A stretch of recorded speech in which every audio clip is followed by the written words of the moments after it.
जय श्री कृष्णा। जय माँ दुर्गा।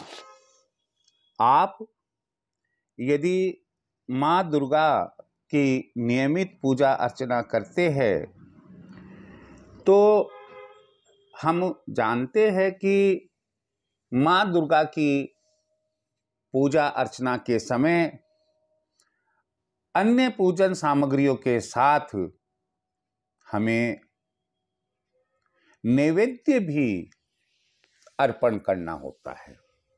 हमें मातेश्वरी को भोग भी चढ़ाना होता है, भोग लगाना होता है। तो सवाल यह है कि हम भोग किस चीज का लगाएं।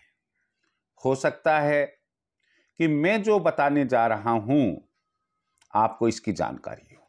मैं ऐसा नहीं कह रहा कि आपको इसकी जानकारी नहीं होगी।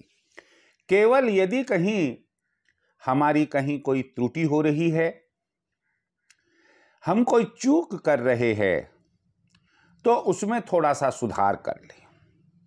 हम जानते हैं कि सप्ताह में 7 दिन होते हैं, रविवार, सोमवार और इस प्रकार से शुक्रवार, शनिवार तक।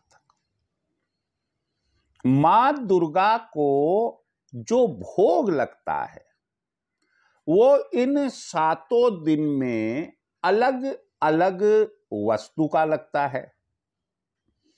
अब ये अलग अलग वस्तुएं क्या है, इन्हें आप ध्यान से सुन लीजिएगा। रविवार को खीर का भोग लगाएं, सोमवार को दूध या सफेद बर्फी का भोग लगाएं, मंगलवार को केले का भोग लगाएं, बुधवार को मक्खन का भोग लगाएं, बृहस्पतिवार जिसे गुरुवार भी कहते हैं, हलवा, कुछ जगह इसे सीरा बोलते हैं, हलवे का भोग लगाएं।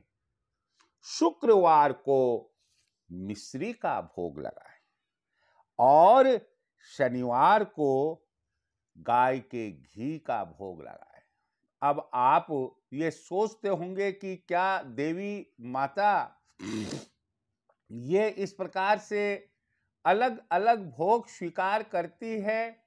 आप जरा अपने दिमाग पर थोड़ा सा जोर दीजिए। नवरात्रे आते हैं, हम 9 रूपों की पूजा करते हैं और 9 दिनों तक अलग अलग विधि विधान से पूजा करते हैं। तो सोचिएगा कि जब हम उनको खुश रखने के लिए, प्रसन्न रखने के लिए, उनकी कृपा प्राप्त करने के लिए हम उनके अलग अलग रूपों का पूजन करते हैं, तो क्या यह संभव नहीं है कि प्रत्येक वार को माँ दुर्गा को अलग अलग वस्तुओं का भोग पसंद हो? तो उन्हें प्रसन्न करने के लिए जो वस्तुएं, जो नैवेद्य आपको मैंने यहाँ बताया है भोग के लिए, आप ये भोग लगाएं। यदि आप इसी क्रम में लगा रहे हैं, मैं कहता हूं कि मातेश्वरी की कृपा आप पर बराबर बनी हुई है। यदि कोई जाने अनजाने दुख संकट है तो वो आप मान कर चलिएगा कि वो बहुत बहुत कम श्रेणी में आपको मिल रहे हैं माँ दुर्गा की कृपा से। अन्यथा आप निश्चित रूप से प्रसन्न चित्त होंगे।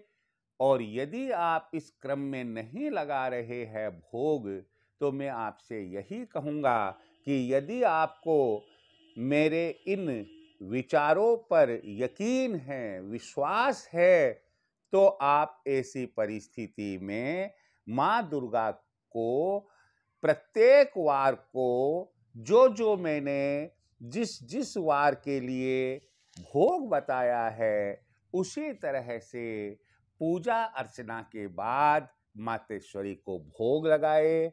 माँ की कृपा आप पर सदा बनी रहे, मैं यही माँ से प्रार्थना करता हूँ। जय श्री कृष्ण।